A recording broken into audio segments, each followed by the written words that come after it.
বয়সে ছোট, তাদেরকেও আপনি এখানে কিন্তু লিখতে পারেন সি ক্যাটাগরিতে।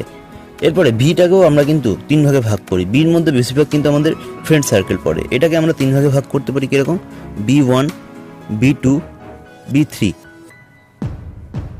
B1 মানে কি, যে আপনাদের খুব কাছের বন্ধু। B2 মানে একটু দূরের বন্ধু। আর B3 মানে যে আপনার খুব দূরের বন্ধু। এরকমভাবে কিন্তু বি ক্যাটাগরিটাকেও আপনি ডিভাইড করতে পারবেন। এরপরে আসা যাক যে কলামটা, সেটা হলো ফ্রেন্ডস থিওরি।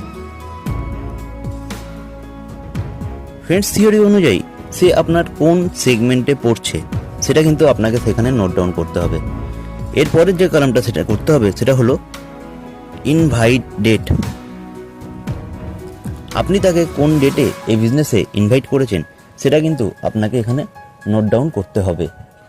তো এরপরে যে পার্টটা আসছে সেটা হলো এসটিপি ডেট, মানে আপনি তাদেরকে